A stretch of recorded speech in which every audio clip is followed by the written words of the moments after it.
ጤና ይስጥልን ክቡራን ተመልካቾቻችን እንደምን አደራችሁ እዚህ አፍሪካ ኅብረት ዋና ጽፈት ቤት ነው የምንገኘው 37ኛው የአፍሪካ ኅብረት ጉባኤ እንግዲህ በዚህ በአዲስ አበባ በኅብረቱ ዋና ጽፈት ቤት ሲካሄድ መቆየቱ ይታወሳል ከዚህ ቀደም በቋሚ መልእክተኞች ወይም በአምባሳደሮች ሲካሄድ ቆይቷል ከዛ በኋላ ደግሞ የሥራ አስፈጻሚ ምክር ቤቱ 44ኛ ጉባኤውን ሲያካሂድ ቆይቷል ከዛ በኋላ ዛሬ ከደቂቃዎች በኋላ 37ኛው የኅብረቱ የመሪዎች ጉባኤ የሚካሄድ ይሆናል ከዚህ ቀደም ተደርጎ የተጠናቀቀው 44ኛው የሥራ አስፈጻሚ ምክር ቤት ስብሰባ ላይ የተለያዩ ጉዳዮች ውይይት ተደርጎባቸዋል ውሳኔዎችም ተላልፈዋል በዚህ በ37ኛው የሥራ አስፈጻሚ ምክር ቤቱ ስብሰባ የመክፈቻ ስነ ስርዓት ላይ የተለያዩ አካላት ንግግር አድርገዋል ከነዚህ መካከል የኢፌድሪ አዲሱ የውጭ ጉዳይ ሚኒስትር ታዬ አጽቀሥላሴ አንደኛው ናቸው ታዬ አጽቀሥላሴ በዘንድሮ የአፍሪካ ኅብረት መነጋገሪያ ርዕሰ ነገር ወይም በትምህርት ዘርፍ ላይ የኢትዮጵያ መንግስት ያከናወናቸውን ተግባራት ለመዘርዘር ሞክረዋል ከዚያ በተጨማሪ ደግሞ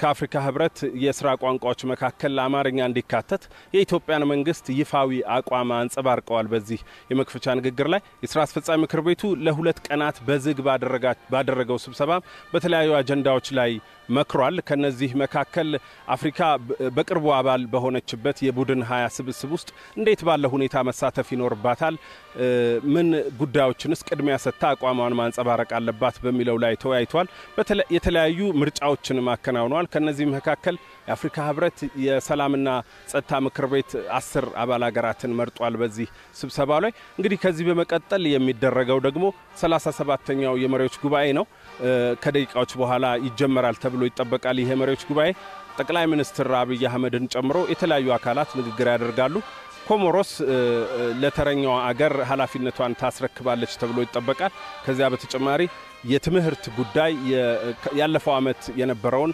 የአፍሪካ ነጻ ንግድ ቀጠና ትግበራን ማፋጠን የሚለውን ርዕሰ ጉዳይ ወይም አጀንዳ የሚተካው የትምህርት ጉዳይ በይፋ ይደረጋል ተብሎ ይጠበቃል ከዚያ በተጨማሪ በዚህ በአፍሪካ ኅብረት ቅጥር ግቢ ውስጥ የተገነባው የታንዛኒያ የነጻነት አባት ጁሊየስ ኔሬሬ ሐውልትም ይመረቃል ተብሎ ይጠበቃል በዚህ መርሃ ግብር ላይ እንግዲህ ከመክፈቻ ንግግሩ ቀጥሎ ደግሞ የሚከናወኑ የተለያዩ የጎንዮሽ ስብሰባዎችም ይኖራሉ ይህንኑ የመክፈቻ መርሃ ግብር ዝግጅት ክፍላችን በቀጥታ ስርጭት ወደናንተ የሚያደርስ ይሆናል መረጃዎቹን ወደናንተ ሳደርስ የቆየሁት ኤርሚያስ በጋሻው ነኝ ከኔ በመቀጠል ደግሞ ባልደረባዬ ዘወትር ደሳለኝ በእንግሊዘኛ ቋንቋ መረጃዎችን ወደናንተ የሚያደርስ ይሆናል Good morning, you're watching EBS Television. Thank you very much, Ermias Bagasho. I'm Zoltan Desalegn in the compound of the African Union headquarters, live streaming for you of the 37th Ordinary Session of the Heads of State and Government of the African Union. Previously, from February 14 onwards, the 44th Ordinary Session of the Executive Councils of Ministers have taken place, of which different leaders and ministers have given their statement in the opening session. I'm here to update you with quick updates and, of course, to lead you towards what is today to be happening on the procedure of the 37th Ordinary Session of the Heads of State and Government. The Minister of Foreign Affairs, Taye Aጽቀሥላሴ, said that Ethiopia is working with special attention to ensure the quality of education by investing heavily. That actually has invested more than 5 years and is working to ensure the quality of education. He mentioned that Ethiopia is proving the positive role of education by feeding more than 6 million students every day in our national education feeding program. And in the last 6 months, 3,180 pre-primary schools, more than 10,000 primary schools and 1,494 secondary schools have been repaired and put into operation. He said that the government is planning to make the education system quality supported by expanding boarding schools in various parts of the country and is working to ensure access and quality of education. He pointed out that the member countries should work in cooperation to improve the quality of education in the continent and said that it is very important to work together with the 20 member countries of the group. In addition to this, he said that actively participating in the alliance of BRICS member countries will enable us to make the South-South relations a reality. After Ethiopia is a BRICS member country, he confirmed that it will share our common needs with sister African countries and work to achieve practical results. And based on the goal of enriching the languages of Africa being 6 languages administered last year, having Swahili included, they also proposed to make Amharic as the 7th working language of the African Union in order to contribute to the development of our continent. And for this reason, he explained that it is appropriate to realize Amharic is one of the official languages of the African Union. The Executive Council asked the meeting to come up with the proposal for a solution to the complex continental issues from the global context, and the chairman of the African Union Commission, Mustafa Mohammed, opened the 44th ordinary session of the Executive Council held on Wednesday and Thursday, and he said that we must all work with determination to ensure the inclusion and sustainable development of the Africa Agenda 2063. And as of today, the 37th ordinary session of the heads of state and government of the African Union will be held today as of February 17th, live streaming with you with this year's theme, Educate an African Fit for the 21st Century, Building Resilient Education Systems for Increased Access to Inclusive, Lifelong, Quality and Relevant Learning in Africa. Apart from the statements delivered by speakers and the launch of this year's theme, the announcement of the Bureau of the AU Assembly, there will also be the unveiling of the statue of the late and one of the former founders of the African Union, Julius Nyerere, statue in the African Union compound. The following procedures will be live streaming to you from EBS Television. Stay with us.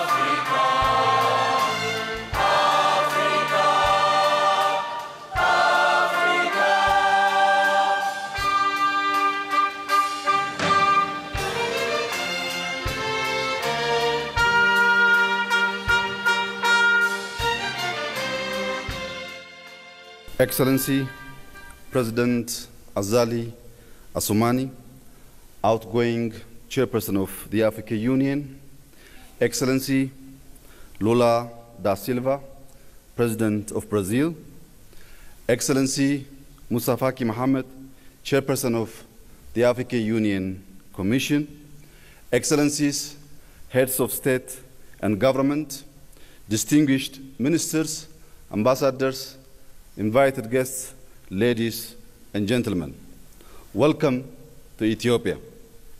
It is an honor to be with you today.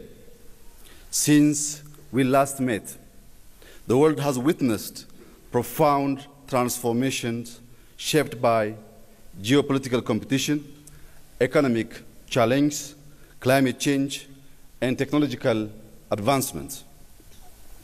While we celebrate the African Union permanent membership in the G20 and the opportunity it gives the continent to be heard on global issues, there are still important questions we need to address.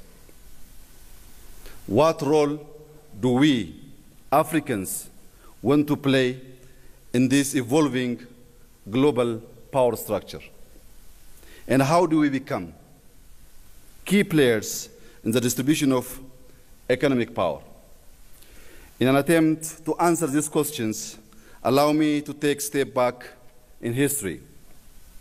Africa is where modern humans arose. Our ancient kingdoms and empires were home to many significant inventions and innovations, particularly in agricultural techniques, in the use of medicinal plants, and in the construction of impressive architectural structures, all being a testament to Africa's important contributions to the world civilizations in critical areas such as science, technology, and education. However, our continental path towards greater achievements and progress was disrupted by colonialism. The strategic approach of the colonial powers was centered around dismantling the core essence of our nations, undermining our knowledge, our spiritual and cultural heritage, replacing our ancient education systems with Western-style education that was introduced as being superior.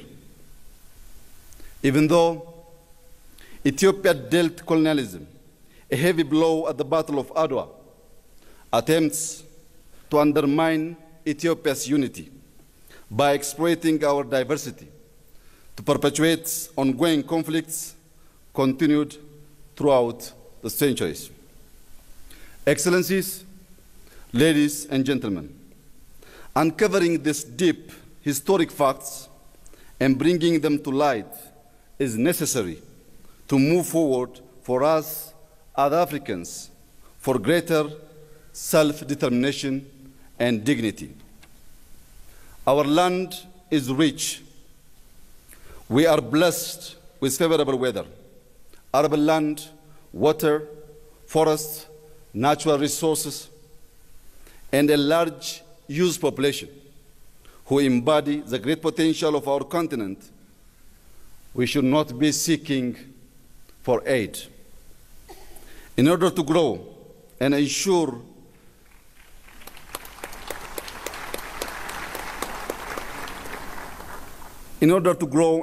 sustainable development, education is key. In the last 5 years, Ethiopia has made significant progress towards universal access to education. We have built over 30,000 kindergartens and primary schools. We are heavily investing in secondary schools and TVETs to ensure quality and skills development as well as meet labor market needs. Today, new technologies and innovative learning models can help our continent leapfrog into the future. Technology has taken learning beyond the classroom. Artificial intelligence is delivering personalized learning tailored to children's needs by breaking down cultural and language barriers. Such advancements will allow our youth to unleash their entrepreneurial spirit, problem-solving skills, and determination to overcome challenges on Africa's development path. But we all know that one of the major factors affecting education systems are investments and financial constraints. Our financing needs are growing due to climate change and the cost of living crisis. Among others, debt is a burden. Inequalities in the international financial architecture makes access to finance inadequate and expensive. The world needs to internalize the fact that the population projection of Africa in 2015 is 2.5 billion people, making us the most populous continent in the world. Africa's rise should be important to the entire world. We need to grow. We need to build infrastructure, assure food security, strengthen our health and education systems, and create jobs. All of this requires long-term financing. While I renew my call to all major financial agencies to consider the realities of today's world, and particularly for middle and low-income countries, allow me to draw your attention on some of the opportunities our continent has for the Africa we all want. First comes Africa's thriving digital economy. Majority on the continent have phones, and mobile data is rapidly growing. We are starting to produce large data sets that the AI system require to allow us to learn, make prediction, inform our policies, and act. Having a robust Pan-African data governance strategy aligned with the principles of Agenda 2063 will boost the continent's competitiveness, ensure productive cross-border data flow, and protect individual rights. In addition, increasing infrastructure connectivity between our countries by building roads, airports, ports, rail networks, pipelines, and communication networks will link communities, increase trade, and enable economic integration.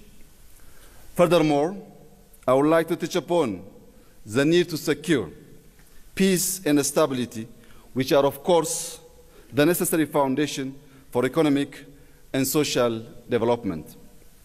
Ethiopia firmly believes that regional and continental integration is essential to diversify our economies, ensure peaceful coexistence amongst neighbors, and work together for our common growth.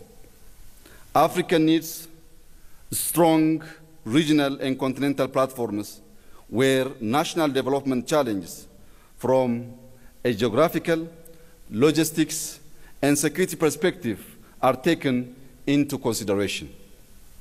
All of us here gathered today need to embrace the complexity of the world we live in and have critical debates to bring about creative but yet pragmatic solutions that will lead us to the transformation for Africa to prosper.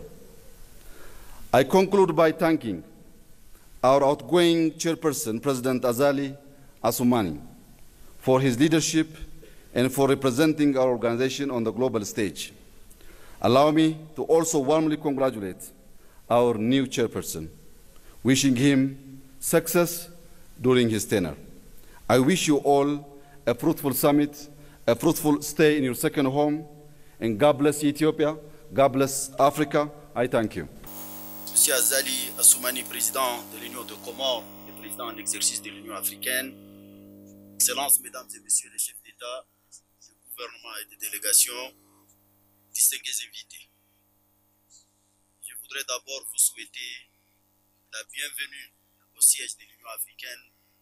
The African Union in this very beautiful hall, which bears rightly the name Nelson Mandela, a great militant of freedom. I would like to seize this opportunity to have a pious thought for the family, the government and the people of Namibia, to Africa as a whole, with the passing away of a great militant, a great combatant, President Hage Geingob.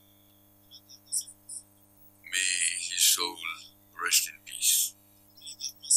I would like also to recognize the presence of, in our midst, a great militant, President Lula da Silva. He is welcome in Africa and to the headquarters of the African Union.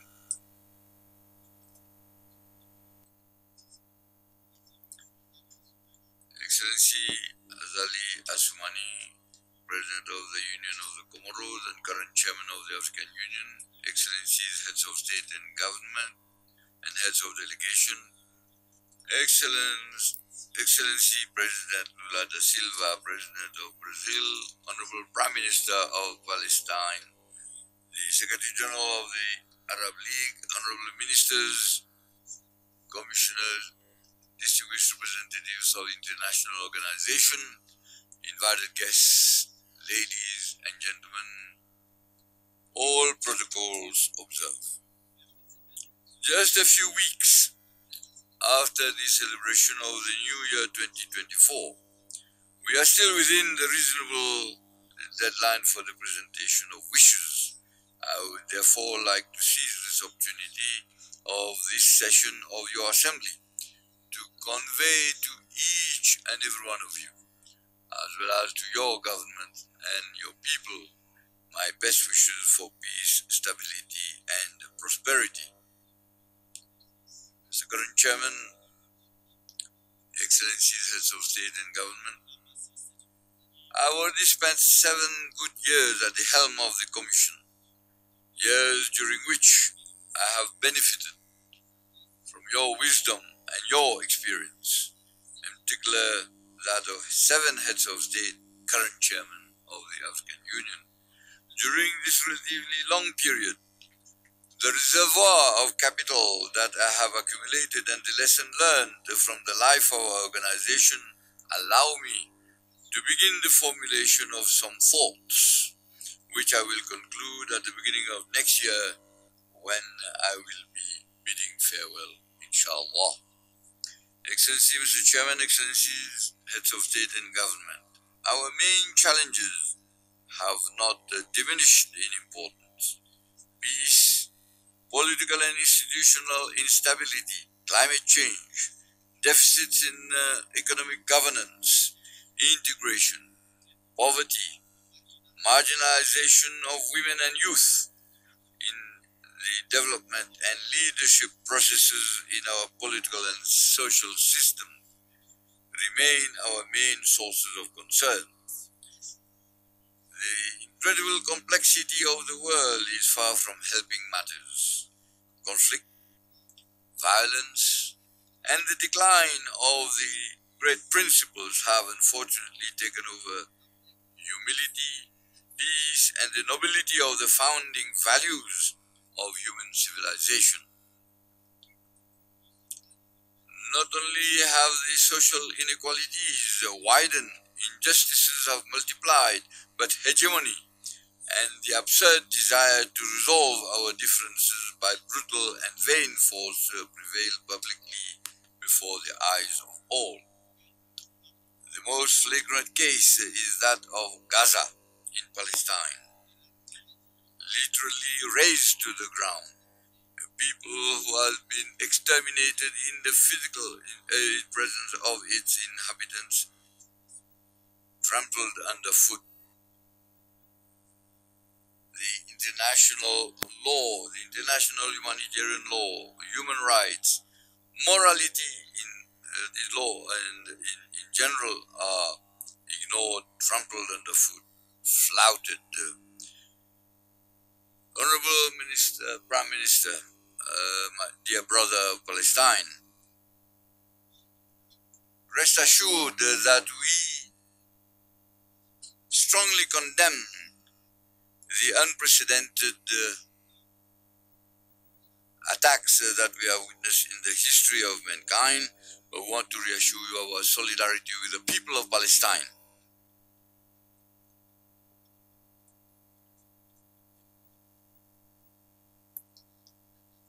We'll make sure that justice, we've continued to fight for justice and also for the prosperity of the people, not tomorrow, but today, that they need these rights, so that they can live in full liberty and freedom in their state, in peace and security. These are the people in the together with the peoples in the region. In this regard, I would like to express my satisfaction with the dual judicial and ethical reaction of South Africa. Its referral to the International Court of Justice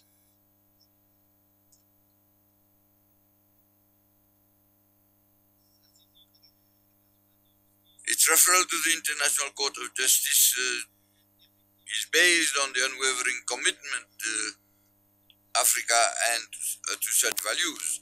It recalls with strong resonance the words of Nelson Mandela when he said, "We know very well that our freedom is incomplete without that of Palestine."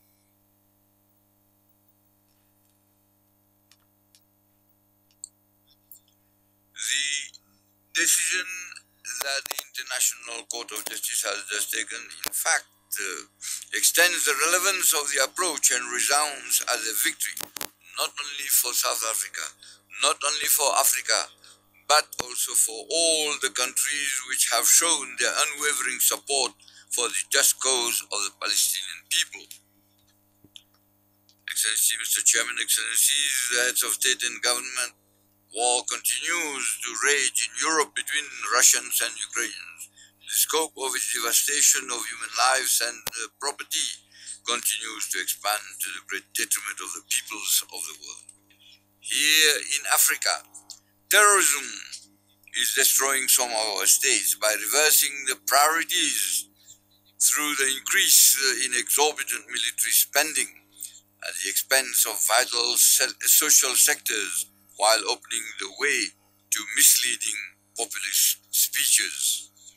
Unconstitutional changes of government have multiplied in total defiance of the entire political and legal order that had founded our organization. Never since the establishment of the African Union has such a number of transitions following unconstitutional change of government has been seen in Africa. Our failure to counter such a phenomenon is obvious. Instead of being joyful modes of peaceful transfer or maintenance of power, elections have become, through the extent of their irregularities, factors for deepening crisis. It is therefore legitimate to wonder what has become of our African peace and our security architecture, APSA, and its twin sister, the African governance architecture, AGA. The mere mention of whose acronyms galvanized us and made us shudder with pride. Are we being deceived by designing them according to their current physiognomy? Did we err by blind mimicry in designing them the way we did?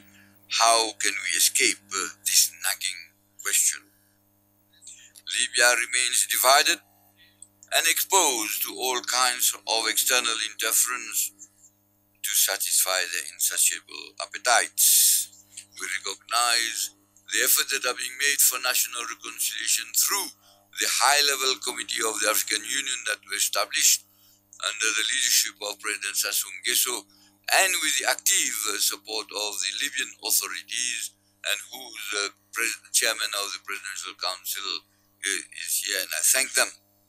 The Sudan, bruised, torn, deeply trampled by its elites in sinking into chaos, and the calls of its people for peace and justice remain ignored.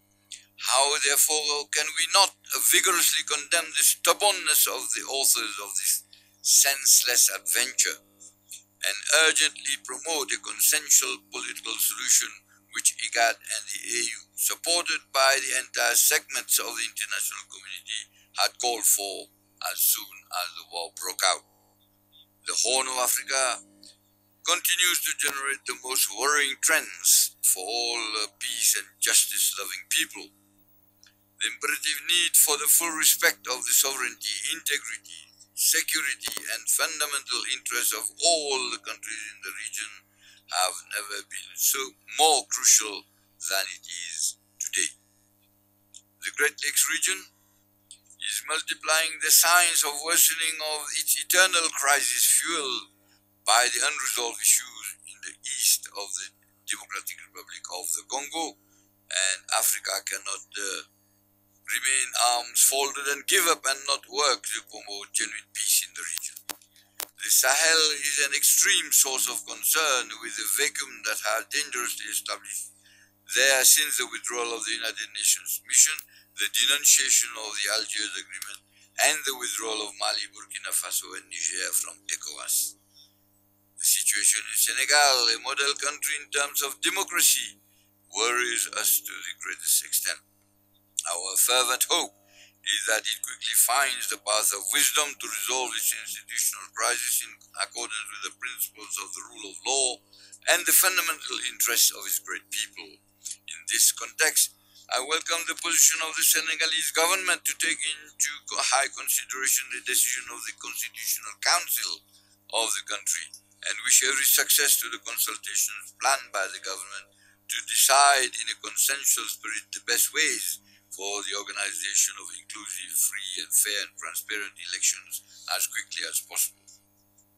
Excellency Mr. Chairman, Excellencies, ladies and gentlemen, Excellencies, heads of state and government, ladies and gentlemen. However, beyond this bleak picture and its litany of difficulties, we made some achievements, and the various reports on our agenda will highlight these. Institutional reform is progressing successfully despite the shortcomings that we are called upon to identify and address in lucidity. It is for me an opportunity to thank President Paul Kagame, who, with the rigor that we know of, has assured and President Ruto, who has now been appointed to succeed him, for all the support in order to conclude this useful venture which is indispensable for our organization. Integration has progressed, and the African Continental Free Trade Area is gradually getting underway, even if its pace seems to be slow compared to our forecasts and expectations. Bold recovery measures must be taken with determination. The Peace Fund is taking shape. Its operationalization is being done at a satisfactory pace. More sacrifices from our member states and concrete contributions from our partners are necessary. New organs have emerged in response to our needs in the field of health in particular. Their prompt operationalization remains one of our major challenges, since it refers to the recurring phenomenon of decisions that are adopted and they are not implemented, which becomes a real threat to our collective credibility. The African common positions have been strengthened on the issues of climate, reform of global governance, financing of African peacekeeping missions, on which success has just been obtained at the United Nations Security Council. This is the moment to express my grateful thanks to all the members of the Council who contributed to this. I would like to make a special mention here of the enthusiastic support that my dear brother, friend, Antonio Guterres, Secretary General of the United Nations, absent for reasons beyond his control and creates a real void on this podium, have given us throughout these long years of struggle. She is a support to obtain this result. The accession of the African Union to the G20 Forum urges us to succeed by effectively making our irreplaceable contribution to the solution of global challenges, while we intensify our advocacy in favor of the continental priorities. Excellencies, ladies and gentlemen, there is obviously a vast field where we have sown seeds and harvested quite well. There is therefore no point in self-flagellation. There is also no point in turning a blind eye to the paralyzing autism through denial of our shortcomings and failings. The final purpose of my remarks today is to take the risk of looking into some of these shortcomings and institutional limits that continue to challenge us. The first shortcoming that the institutional reform of our union has left unaddressed concern the powers of the Commission and particularly its chairperson. I feel free and without any embarrassment to point this out, because it seems I'm almost at the end of my term and the solution to the question will no longer concern me personally. Although the chairperson of the Commission is recognized in the text as the legal representative and the chief accounting officer of the organization, he is paradoxically deprived of sufficient margins of maneuver to act urgently on strategic issues. Another phenomenon deserves your close attention. The frantic tendency to make decisions without the real political will to implement them has grown to such an extent that it has become devastating to our individual and collective credibility.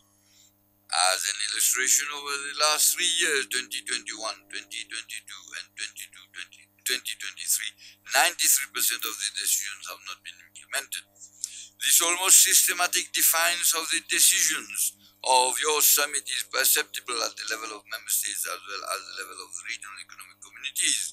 It has become commonplace to see them overstep and even blithely violate the decisions of the continental bodies.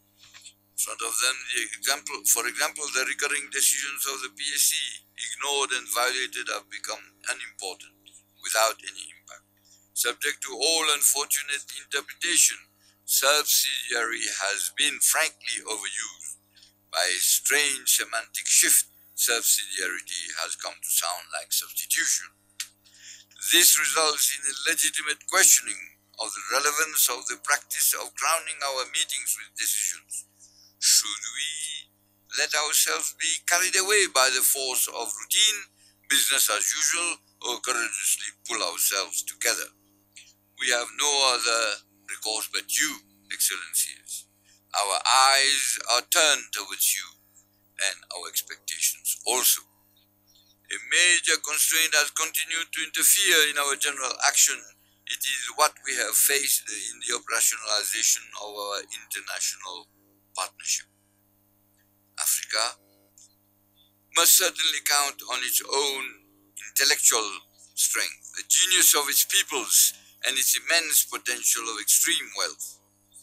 However, it cannot evolve in isolation.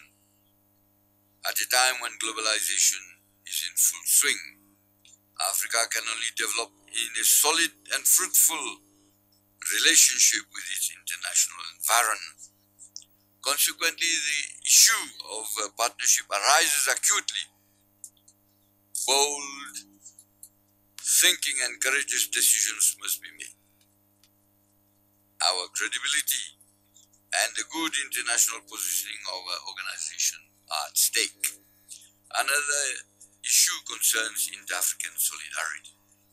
During the times of national liberation and the fight against the execrable apartheid regime, African solidarity, carried by the powerful feeling of Pan-Africanism, it was at its peak. It united us in a liberating historical current. Today, my experience during my 2 terms has enabled me on a daily basis to note a real decline in the beautiful spirit of African solidarity and Pan-Africanism, the soul of our Renaissance. I ask myself and to your Excellencies the question of how to reconnect with this heroic and glorious time. How should we stop watching terrorism ravage some of our countries without doing anything? How can we accept just watching African countries destroyed, entire regions engulfed by the tremors and tsunamis without doing anything significant? How can we rediscover our African humanity, the basis of our identity and our common destiny? Excellency, Mr. Chairman, Excellencies, Heads of State and Government, we are now strongly challenged by the urgency of clear positions on the set of issues at the heart of the emergence of our organization and our continent. The strengthening of our unity and the intensification of our struggles require a new awakening, a true renaissance of nationalism and Pan-Africanism. May I, in support of my plea, draw from the heritage of our founding fathers.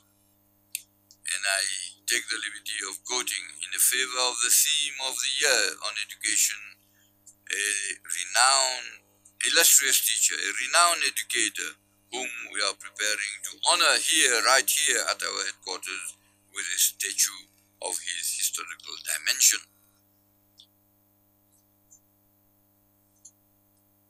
I quote, "The role of African nationalism is different, or should be different, from the nationalism of the past.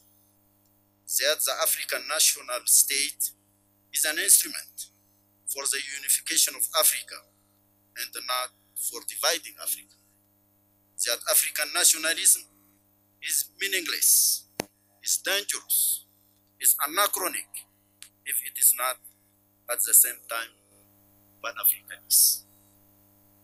Que le bel esprit de Moualimou continue de nous inspirer. Je vous remercie de votre aimable attention. Thank you for your kind attention.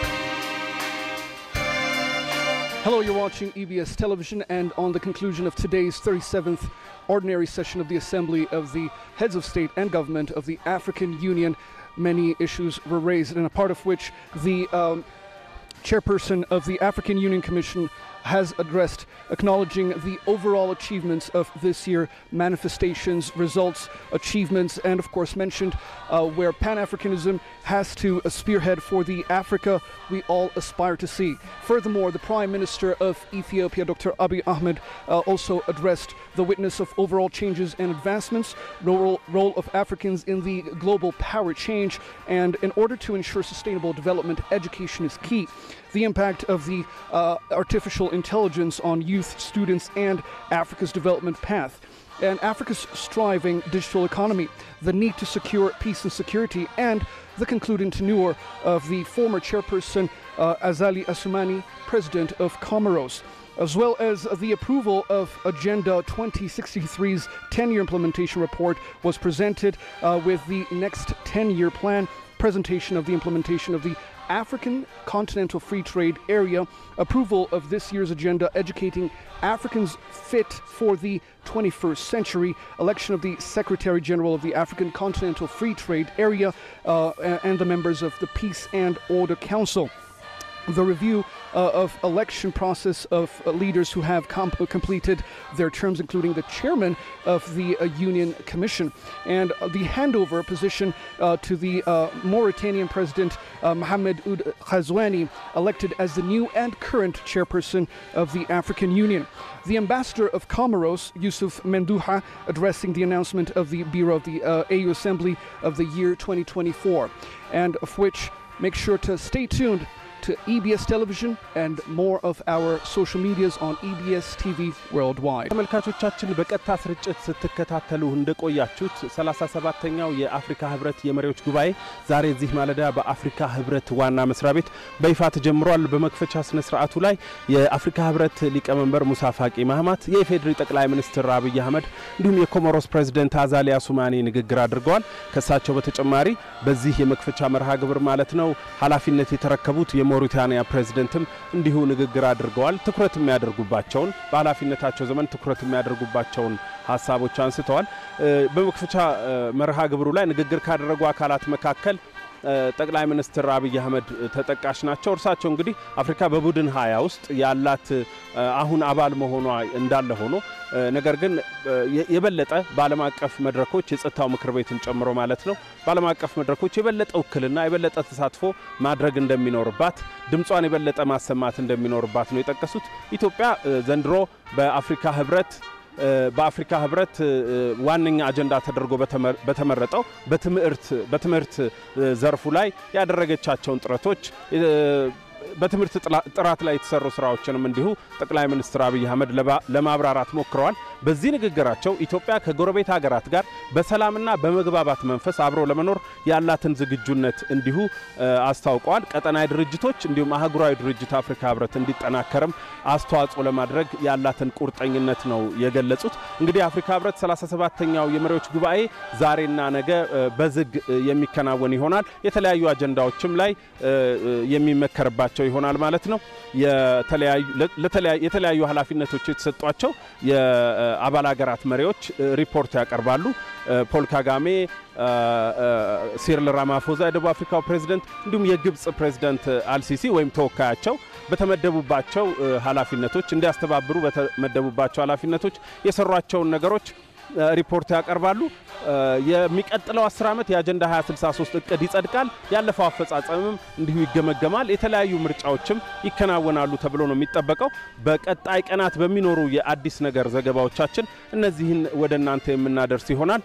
ለዛሬ ከቀሪ የኢቢኤስ ቴሌቪዥን ፕሮግራሞች ጋር መልካም ቆይታ እንዲሆንላችሁ እየተመኘን ከዚህ ያለንን ስርጭት እናበቃለን።